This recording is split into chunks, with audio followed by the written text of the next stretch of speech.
Tenemos una pelea. We have a fight. We made weight. Both contestants made weight. Alberto Puello, 139.8. Subriel Matias, 140 en punto. 139.8 pounds for Puello and 140 pounds on a dot for Subriel Matias. Listen, and we're gonna take a look at the at that moment in time in that whole little showdown face-off. Yeah. Did y'all notice that Subriel Matias didn't look like he cut any weight from like midweek till now? I think that, and this may be a wild take, and I still think it favors Matias, but I think Puello's the bigger guy. Believe it or not, I think Puello's the bigger guy, and Matias is fighting in and around the weight he's supposed to be at because he didn't look like he had to cut anything. He looks healthy, no cheekbones really exposed, not too sinewy.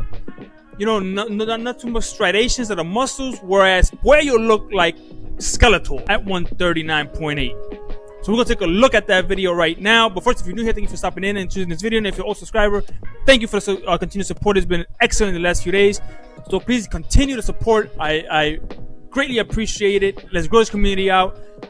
I think we're getting something special here, especially as I'm getting more comfortable with this whole YouTube thing. So let's get to it. Let's get to this damn gone weigh-in, bro.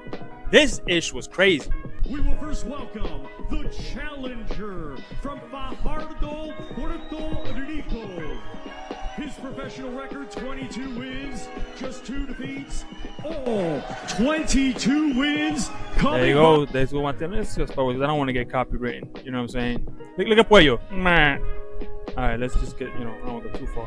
I mean, look, he doesn't look like he had to sacrifice anything. First to the scale, we welcome the His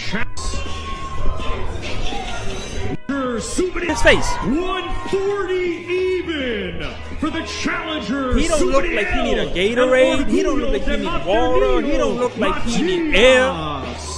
He doesn't look spent at all. Like, it wasn't even a thing making weight at 140. That's why, as an IBF champion, he never complained about the rehydration clause.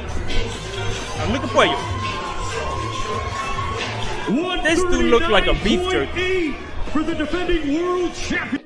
More than puncher. Look, he's not afraid to mix it up with the punchers. Look at the bone here. Who was one of the biggest punchers with a high knockout ratio. Look how relaxed. This is gonna. Listen. The fight of the night. I agree with Antonio. And I believe this fight right here is gonna be crazy. Now the reason I think that Puello is actually bigger, even though he came in under, because usually, okay, so let's analyze the situation. Subriel Matias looked like he didn't even break a sweat from the time that you saw that video that I last made. Thank you for making that go crazy for my channel, at least. That video showed you he looks exactly like he does today. Puello even more gaunt, so because, and I think that is when you're the bigger guy and you're not fighting at your natural weight class, you have to try harder to make the weight, right? So coming in, risking to come in at 140, you might come in over, right? So you can't risk at coming at 140. You got to try to get below 140 before the weigh-in, right? So at weigh-in, before the weigh-in, you got to be at 138, 137, like a little bit, couple pounds under. So by the time you reach the weigh-in, you have maybe rehydrated a little bit, a couple pounds, but still under the weight limit. Whereas if you're at the weight limit and you're 1 pound under, you don't have to worry about anything. You just don't drink anything really for that 8 hours, and you just go ahead and weigh in, and you're good to go. You keep monitoring your weight, make sure you're on point, and that's pretty much it. That's what I think happened with Subriel. With Puello, I'm thinking he's probably the stockier guy. He holds weight different, and he has to try harder to get there. People keep saying, "Oh, that's why he looks." Maybe that's because that's the way he has to do to get to that lower weight. Remember, Virgil Ortiz, right? Fainting at the weigh-ins, looking crazy, like that's because he had to drain himself to get to that weight. He had to drain himself. He was making weight a lot, but at the end, it started taking its toll on him. I'm thinking, yes, is it possible that Puello is just naturally skinny, ugly looking dude? Yes, it probably is. But is it maybe something indicative of? Maybe that's why he's always split decision in people. It's always close because he's not fighting at his natural weight class. So therefore, the energy output is not there. Maybe he could benefit by going up to 147, right? Who knows? Maybe Matias won't be a good 147. He'll probably be too heavy at 147. 147 might be his weight. He probably wouldn't be able to go to 154 because he'll be fat. You understand what I'm saying? People even know one might be taller than the other one. The one that might be taller doesn't necessarily mean that he's the bigger guy. He holds weight different. I think that's what's happening here. Who's going to win? This is going to be inside the distance. Every fight he's had, it's been a knockout. Every fight he's won. Look, I mean, so he's looking for the big KO tomorrow night. Bro, look at these cheekbones. He wins by decision, and usually close decisions. 3 of his last 4 have been by split decision, Sergio. No, Matias is no joke, bro. Look, I mean, but look at that, bro. Look how dry the striations, right? Boom, the cuts on Puello. And then look at this dude right here, Matias. It looks like healthy muscle, healthy skin, right? Look at, there's no real like evidence when Haney used to weigh in, you know what I'm saying?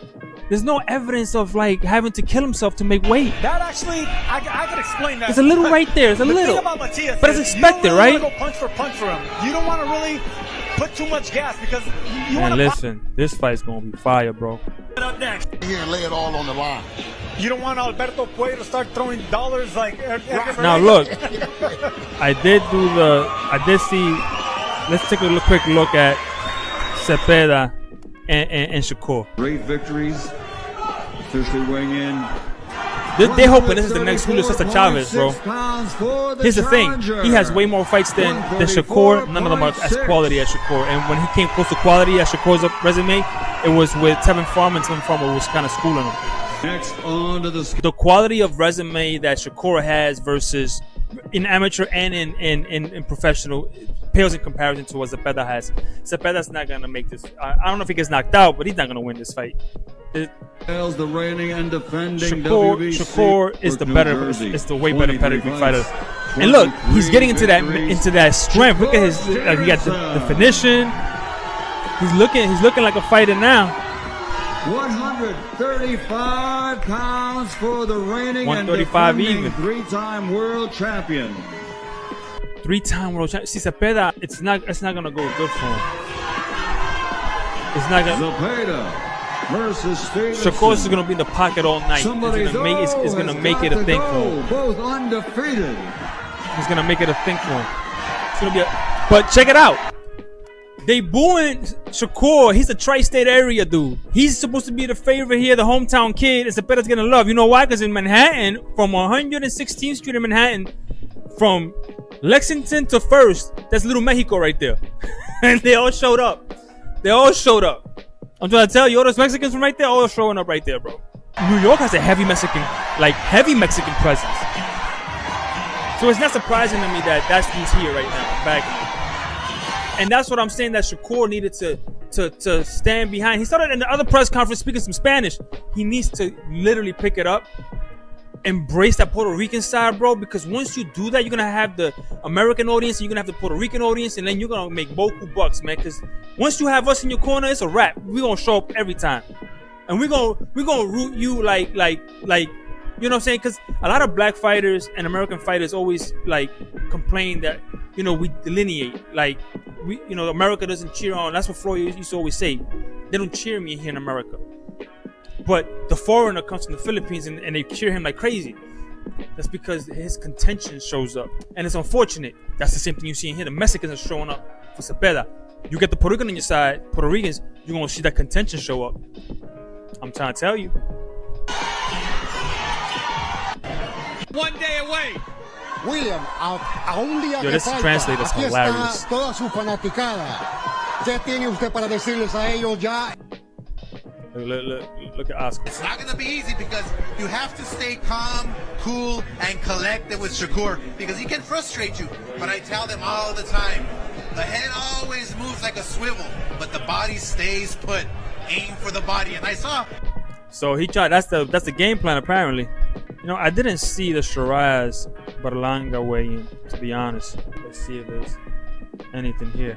First on to the scales, the undefeated fighter from the United Kingdom. Shiraz is a tall dude, like I said. 1-0 and 117 KOs, weighing in at 167 points. But you see what I'm saying? The bigger guy always has to come in under the limit. He has to make sure he's going to make weight. Shiraz is not a 168 fighter, but he's squeezing himself down to that, and he has to make sure he comes in under. Otherwise, he probably won't make it. 6 167.6 pounds. His record stands at 23 victories, 18 wins by knockout, only 1 defeat. Let's see where Berlanga comes in at. 167.6. He might be big for the weight too, and he got chains on. 167. He got about 3 pounds of chains. 6 pounds. It's our co-featured main So event. hey, we about even then. We about even. But listen, Subriel Matias versus Alberto Puello. Listen, guys, show up and show out. I'm gonna be there, live streaming.